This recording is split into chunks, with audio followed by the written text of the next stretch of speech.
Amado povo de Deus,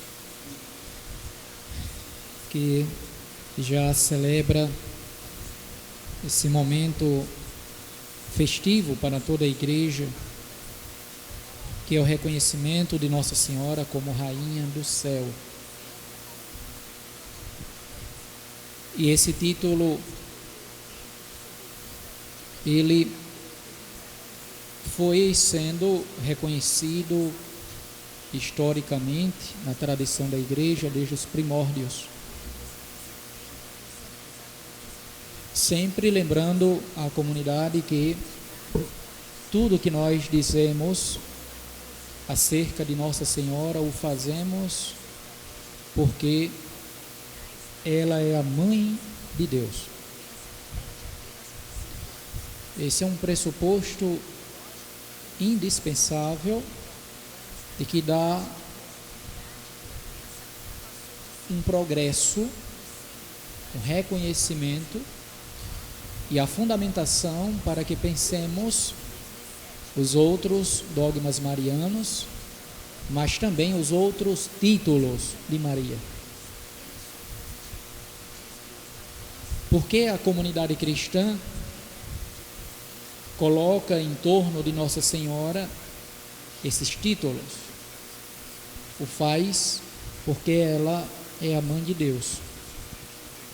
E é interessante como nessa tradição viva da igreja, esse título ele é apresentado principalmente na igreja antiga por muitos daqueles que compunham o ordenamento teológico da igreja, os padres da igreja,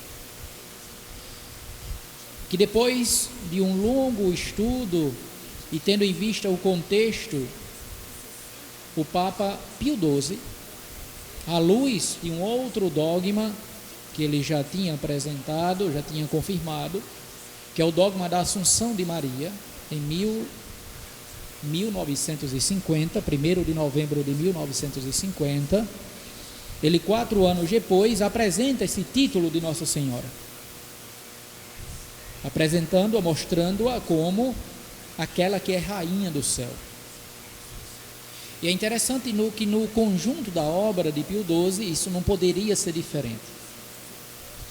Porque se ele apresenta o dogma da Assunção de Maria, claro que Maria assunta ao céu, ela deveria ser reconhecida como aquela que é a Rainha do Céu. Mas para pensarmos esse título mariano, temos que ver que houve um progresso continuado para que a comunidade cristã ela respaldasse esse posicionamento do Papa Pio XII. Justamente porque no decorrer do tempo, Maria, ela também historicamente é lembrada pelos cristãos, não só aqueles que tinham uma preocupação de fundamentar, de dialogar com a cultura nascente dos primeiros cristãos, o modo como os primeiros cristãos iam se relacionando com a cultura nascente, já devido à propagação do cristianismo, mas de um modo muito especial, do modo que o povo cristão teve de tratar Nossa Senhora. O Papa Francisco, numa das suas entrevistas, que é um estilo muito peculiar, que lhe é muito peculiar em vários momentos, dialogando com jornalistas, ele, na revista dos jesuítas, chamada Civiltà Católica, ele diz que se nós quisermos conhecer Maria, nós temos que ir aos teólogos, temos que dialogar com os teólogos, de um modo particular os padres da igreja. E quando eu falo dos padres da igreja, eu estou me referindo àqueles que até o 7º, 8º século, tanto na igreja do Ocidente como na igreja do Oriente, tiveram a preocupação de ir construindo essas verdades de fé, não só sobre Cristo Jesus, que os 7 primeiros séculos da história do cristianismo têm essa característica. É nos 7 primeiros séculos que nós vamos ter a construção dogmática acerca da pessoa de Cristo. Mas juntamente com a pessoa de Cristo, a gente vai ver que a relação entre Cristo e Maria aparece constantemente. Por isso que essa preocupação do Papa Pio XII, ela tem que ser colocada nesse conjunto. Por que pensar em Maria como rainha do céu? Porque se Maria é assunta ao céu, e foi ele mesmo que o propagara esse dogma, claro que nós temos que pensá-la como aquela que é rainha de toda a comunhão dos santos, de todos aqueles que já tiveram a sua santidade reconhecida pela sua radicalidade e a vivência do Evangelho, mas de um modo especial pela sua radicalidade e a vivência da vontade de Deus. E é interessante como o próprio catecismo da Igreja Católica, sintetizando essa mariologia, ele diz que Maria, ela é para nós cristãos o modelo de fé, o modelo daquela que foi obediente a Deus, daquela que acolheu a vontade de Deus. Por isso que ela precisa ser pensada não só como aquela que foi para todos os cristãos a rainha, a senhora, mas ela precisa ser reconhecida também como aquela que não só foi rainha dos cristãos na terra, mas como rainha dos cristãos que já partiram para a pátria celeste. Então temos que pensar esse título mariano nesse conjunto, nessa relação existente entre o dogma da Assunção de Maria e os outros dogmas. Mas não é um dogma, nós não tratamos, nós não falamos de Maria Santíssima como um dogma, nós não a reconhecemos dogmaticamente, nós a reconhecemos como um título, ou seja, não é uma verdade de fé, é um atributo de Nossa Senhora, que historicamente foi sempre mencionado, foi sempre reconhecido, mas não chega a ser uma verdade de fé. É interessante como tudo isso continua sendo vivido ainda hoje pelas comunidades. Para aqueles que são oriundos de comunidades rurais, paróquias do interior, muitos de vocês devem lembrar que durante todo o mês de maio o povo cristão acorre às nossas igrejas para durante todo o mês celebrar esses louvores a Nossa Senhora. Então, se nós, como o Papa Francisco tão bem fizer a questão de dizer, olha, se nós quisermos conhecer o papel e a importância de Nossa Senhora para a história da salvação, nós temos que ir ao coração do povo de Deus para saber o que ela representa para a comunidade. Então é a mesma rainha da terra, aquela que é reconhecida por toda a comunidade cristã, ela precisa necessariamente ser reconhecida pela igreja como aquela que é a rainha do céu.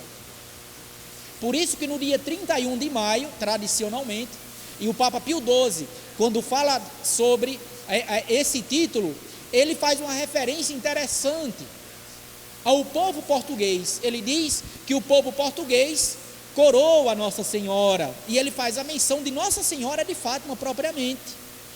Ele não fala das outras, não é que não seja importante, mas ele diz, recordando aquilo que o povo português faz, coroando a Nossa Senhora de Fátima, nós também devemos promulgar e dizer e propagar para toda a igreja que de fato ela precisa ser reconhecida como a rainha do céu, como é a rainha do povo de Deus. Num detalhe da carta encíclica do Papa Pio XII, ele começa apresentando, como é comum, principalmente antes do concílio, falar dessa encíclica como Ad Caeli Reginam, que é uma expressão latina que faz referência propriamente a Maria como rainha do céu. É um reconhecimento vinculado à questão do dogma da Assunção de Nossa Senhora. É algo que transcende, é o modo que ele tem de dizer, olha, Maria Santíssima, o seu papel já transcende a história do cristianismo, aquilo que os cristãos terrenamente já o fizeram. Ela precisa realmente ser lembrada como aquela que de algum modo é corredentora da humanidade, não que assuma o papel de Cristo, E isso foi uma preocupação, principalmente depois dos anos 60, se colocava, se dizia, depois dos anos 60, 65, no documento do concílio, principalmente no capítulo 8º, se discutiu muito. Nós temos que falar de Nossa Senhora, já que ela é rainha, é assunta ao céu, é lembrada como rainha do céu, mas ela também pode ser lembrada como corredentora da humanidade. Essa discussão, ela entrou muito fortemente a partir dos anos 60, porque a devoção mariana, ela surge, ela tem, principalmente no período moderno, vai ter muitas críticas. Depois da reforma protestante, quando se fala de Nossa Senhora, se atribuirá a ela, ou esse modo de tratar Nossa Senhora, como algo que não pode fazer parte das verdades de fé da vida da comunidade. Porque Maria não pode ser lembrada como corredentora da humanidade. Ela não pode ser lembrada como corredentora da comunidade cristã, porque o único salvador da humanidade é Cristo.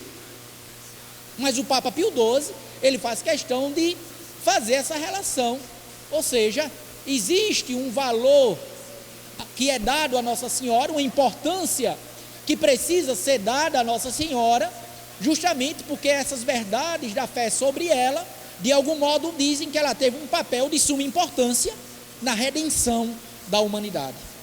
Mas isso ficou num esquema de discussão, não teve uma continuidade, de modo que no concílio ela sempre vai ser lembrada basicamente como aquela que é modelo da igreja.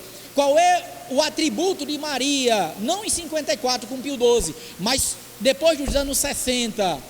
Como é que a igreja vai apresentar Maria à comunidade? Ela é apresentada como modelo, ela passa a ser apresentada como espelho da comunidade cristã.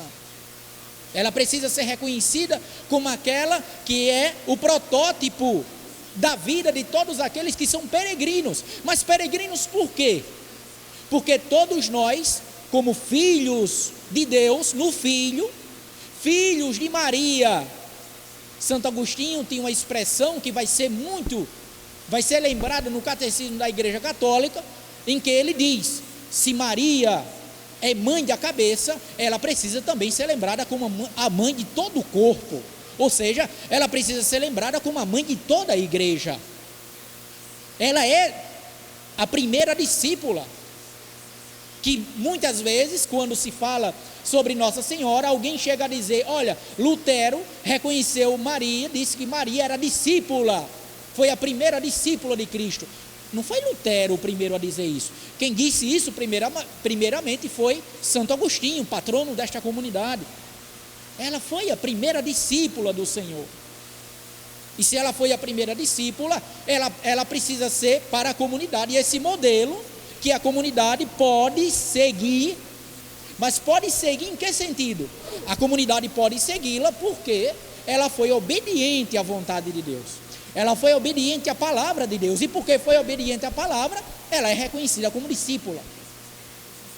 Então, por causa disso, todos esses elementos são postos nesse texto do Papa Pio XII. Há uma discordância num primeiro momento, principalmente depois dos anos 60, mas nós vamos ver em 4 momentos, na tradição da igreja, dos primeiros padres, nós vamos ver a preocupação da construção que é feita na sua dimensão humana, antropológica, espiritual. Nós vamos ver a preocupação do Papa de apresentá-la como uma corredentora, que depois será um pouco colocado de lado.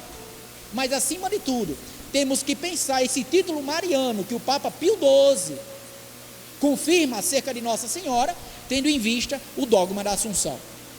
Se a gente não tiver em vista o dogma da Assunção, então a gente pode ficar na religiosidade, que é algo bom, porque em nossas comunidades e desde os primeiros séculos isso foi vivido, mas nós precisamos conhecer um pouco mais. Nós temos que unir aquilo que está no coração do povo. Por isso que muita gente se entusiasma, fica feliz, canta a Deus, chora nesses momentos. É a experiência de alguém que reconhece em Maria a mãe, é a nossa mãe, a mãe que está no nosso coração. Mas nós também temos que pensar que isso que nós vivemos não é algo em vão. O diácono Eugênio, antes de eu Quando a gente começou a Santa Missa, ele dizia: isso é o que me encanta na vida da igreja, na história da igreja, na tradição da igreja. O que nós celebramos aqui nesse momento não é algo criado, não é uma invenção, é aquilo que os primeiros cristãos, desde o início, viveram. Então, que Nossa Senhora, nossa Mãe, Rainha do céu e da terra, interceda por todas as nossas necessidades, e por causa disso, por causa dessa confiança que nós depositamos em Deus, pela sua intercessão, possa preencher os nossos corações do desejo de mãe que todos nós temos. Louvado seja nosso Senhor Jesus Cristo.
Irmãos e irmãs, idem em paz e que o Senhor vos acompanhe.